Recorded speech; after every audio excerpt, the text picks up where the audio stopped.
The next comic is a buddy of mine. He had a show and he opened for me a couple months back in Emporia. I know, they have comedy there. It's weird. He's so fucking funny, and you guys should all follow him on all the socials, and everyone's going out to smoke because they're gross. Who cares? Let's give it up for my buddy, Daniel Courtwright.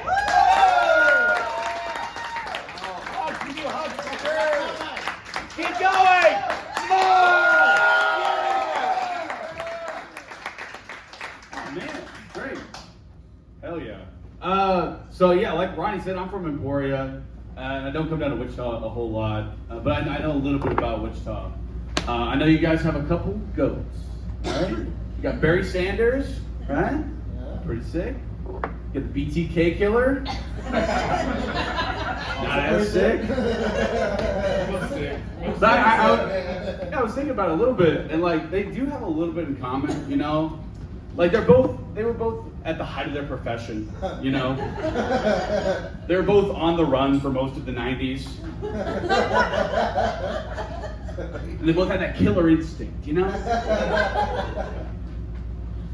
No, so this happened to me the other day. And I don't know if this ever happened to you. I'm sure it has. It's the best feeling in the world. My ex-girlfriend posted her new man, and it was kind of a downgrade. Like this happened, and you know, I was looking at this picture, and I was like, God, this guy's kind of fucking ugly, you know? Like, he's not exactly Prince Charming in this fairy tale, you know? He's more like Shrek, right? So I'm coming out of this. I see it. I'm feeling pretty good. I'm coming out of this a winner, you know. And one of my buddies comes up to me and he goes, "Hey, I saw your ex posted her new man. She sure got a type."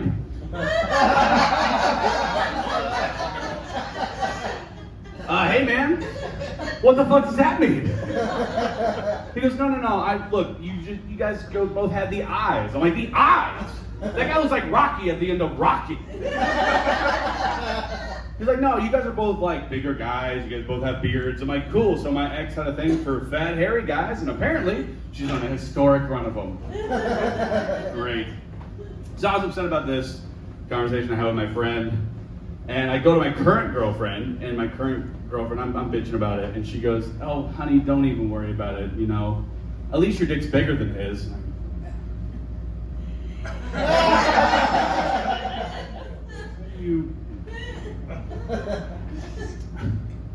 I am not a political comedian whatsoever, but I like this joke, so I'm going to tell it. Do you guys think if we changed it to climate sex change, that Republicans would be more eager to stop it?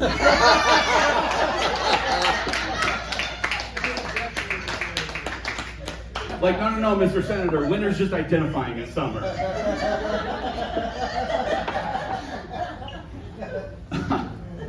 No, I don't care about politics at all. I'm too stupid to know anything about anything. It takes something like pretty big for me to really get like riled up about politics, you know, like when they tried to take sex ed out of schools. You guys remember that? Like that was a big thing that they were trying to do, and that's crazy to me because like, you know, sex ed was my favorite class growing up. Like it was so much fun, you know. They show you how to put a condom on a banana in case you ran out of dildos. I didn't really pay much attention. I don't know what that was for. No, yeah, I mean, in sex ed it was great, and I don't know if you guys had this. In sex ed they had one day a year where they'd show you the puberty video. Yeah. You know, where they'd show you all like the sex organs, and it was supposed to be like scarring, and that's all anybody could talk about in like 6th grade. Mine, when I was in 6th grade, I remember this clear as day, it was animated. So they'd show you everything, but it was like cartoon boobies and cartoon wieners and stuff. It was really educational. It was super educational. I learned a lot. I learned that I'm really into hentai porn. Isn't that cool? No, I'm, you know, like I said, I'm not super into politics.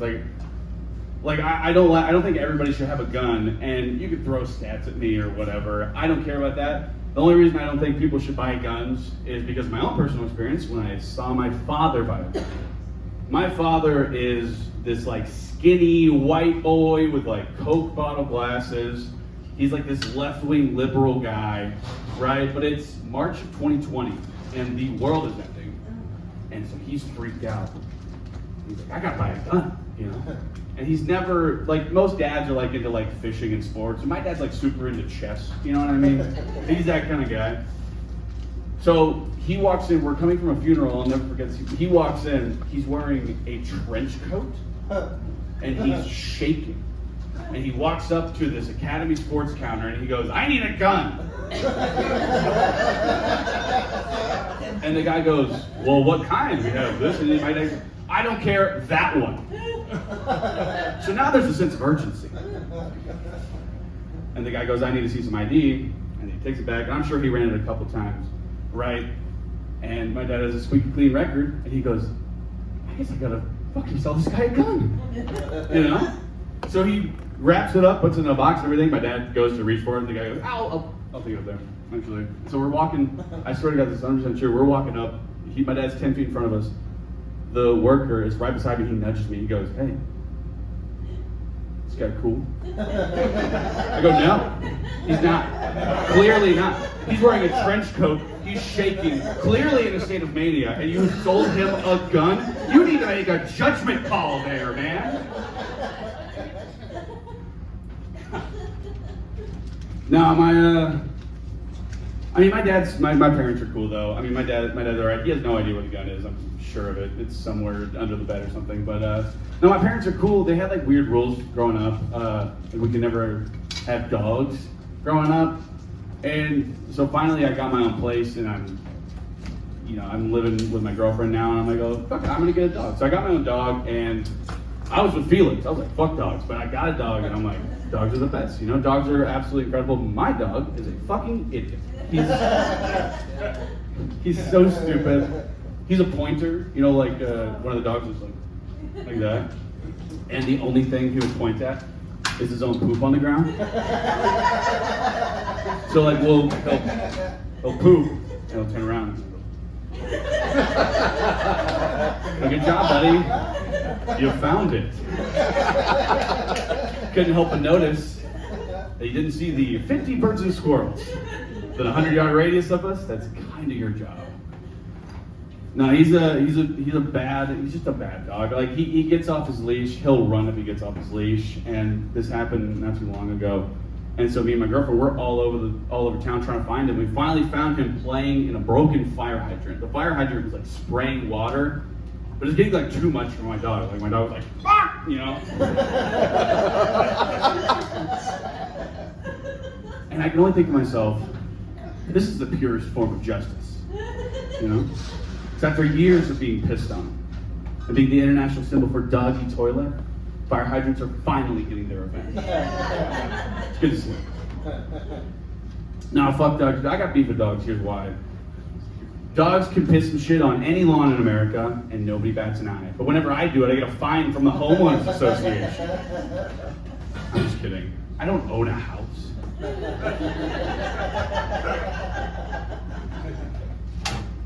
So I am 25% Mexican, so I just made the cut. Nothing. Yeah. Dos, cinco percent, I don't know. I'm as Mexican as nacho fries. Yeah. I mean, I'm Mexican enough to make some like pretty decent enchiladas, but I'm white enough to like really enjoy being on a boat, if that makes sense. No, but the Mexican side of my family, they're all nut jobs because like they're all like these hardcore dudes, and they're all like criminals. Like they all have like these crazy tattoos. We're polar opposites, me and them, you know? Like one of my cousins has a tattoo of an AK-47 on his face, and I cry when I get flu shots. They're like all hardcore dudes, they've all done jail time, and then there's me who's never not used my blinker. But I will say this about my cousins, they are incredible cooks. They're really good cooks. I was told whenever it was their turn to be the line cooks, the jail would just go crazy. So, no, I had to get away for a little bit. So I moved to Colorado for about 3 months last year, and Colorado's the best. But it's annoying because I told everybody I was moving to Colorado, and they'd be like, "Oh, hey, you're going to Colorado. Do you like to go hiking?" I don't know. you think I've ever done it before? I live in Emporia, Kansas. You know what we call hiking in Emporia, Kansas? Taking a stroll. Flat ground. Never, ever in my life.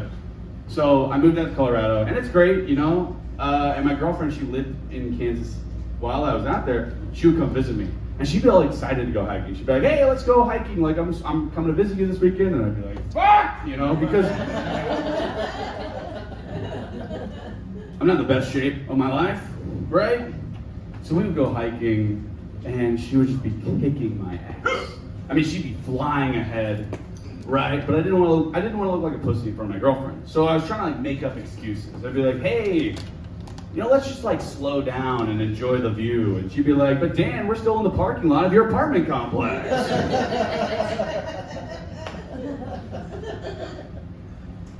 But no, I had to move back. Because I lost all my money there because it's very expensive and I'm broke. Anybody else broke out there? Losers! Losers. No, you're not losers. I'm broke too. I'm so broke I thought about starting an OnlyFans. Then I thought that's a terrible idea because then that'd bring a whole new meaning to small business.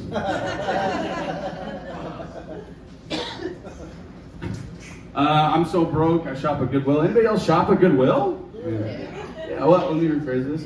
Does anybody else shop at Goodwill because they have to? Less woos? Not as fun? Yeah, so I mean, I love Goodwill. It's the best. I found a shirt. I swear to God, this is true. I found a shirt, and you always find the craziest shirts at Goodwill. And this shirt said, 4th Annual Destin County Jerk Off. I know what you're thinking. I'm thinking it too. So against my better judgment, I Google it. Turns out it's not exactly a meeting of the minds. Everybody comes and spanks their monkey. It is a beef jerky competition. A little bit of disappointment there, but I still thought the shirt was funny, so I bought it. I go home, I realize it's a size small. So now I'm pissed. So naturally, I frame it and it's in my living room.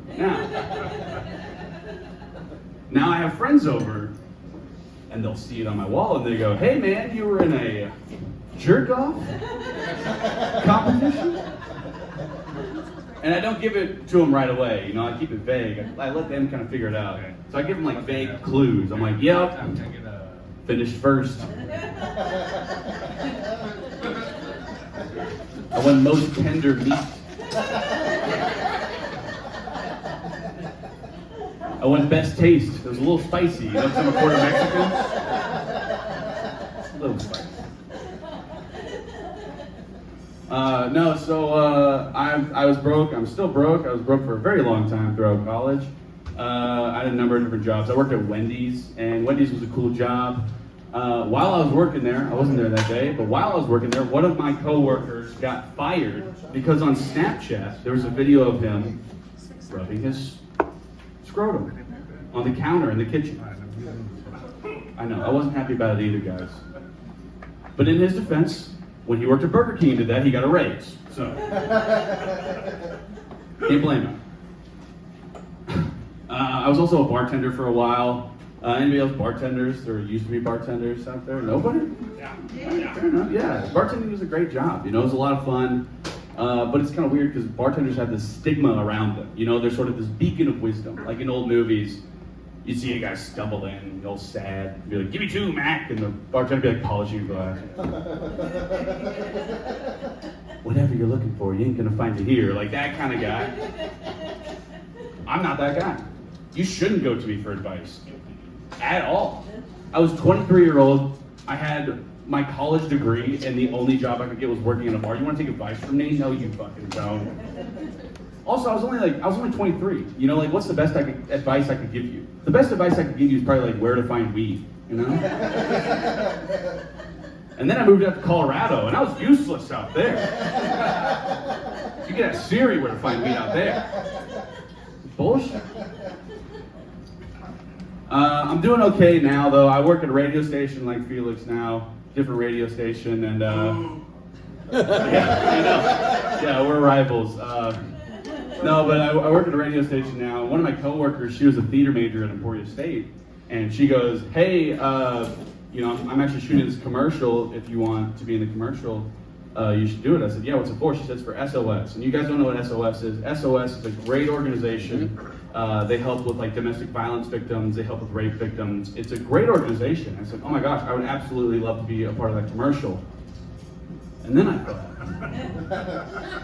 what role am I going to play in this commercial? You know, because like I know what I look like. I'm not going to be playing like the doctor or like the gay best friend who's like, honey, you should leave him. No. So I go, and turns out my role is the world's biggest piece of shit. They gave me like Wranglers, and they gave me like a pack of Marlboro Reds, and they gave me a wife beater, which is like, oh, like that's on the nose. That's an ironic name for an article of clothing. So I do this commercial, and look, I've always wanted to be famous, but at what cost? You know, because people will see me on the street and they'd be like, you look familiar. I'm like, I'm that piece of shit you see on your TV every night.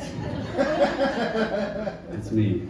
Because just the other day, I was hungover. I was walking out of a fast food restaurant, and someone runs up to me and they go, "Oh my gosh, are you?" And I'm like, "Yes, yeah, I'm the bad guy you see on your TV." And they go, "No, I was gonna say, are you eating Burger King? Because I heard a rumor." So Halloween's coming up. I'll close on this. Halloween's coming up, and I picked out my costume. I'm gonna be a blind referee, which I thought was fun. You know, with my striped shirt and my little stick, be like running into stuff. It'd be great, right?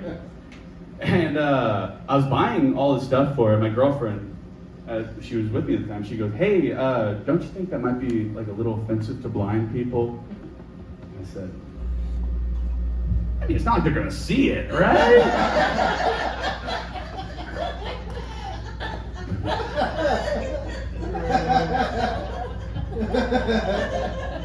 So I've told that joke on stage before, and I have a blind friend who actually came and saw me, well, listen to me do stand-up.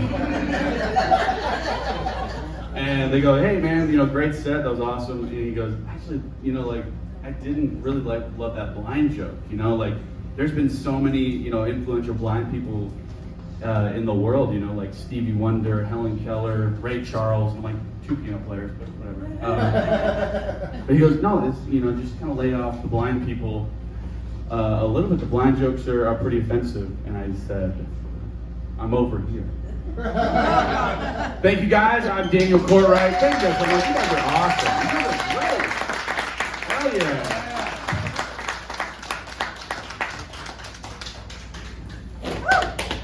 Keep it going for Daniel Courtwright. Keep going, man.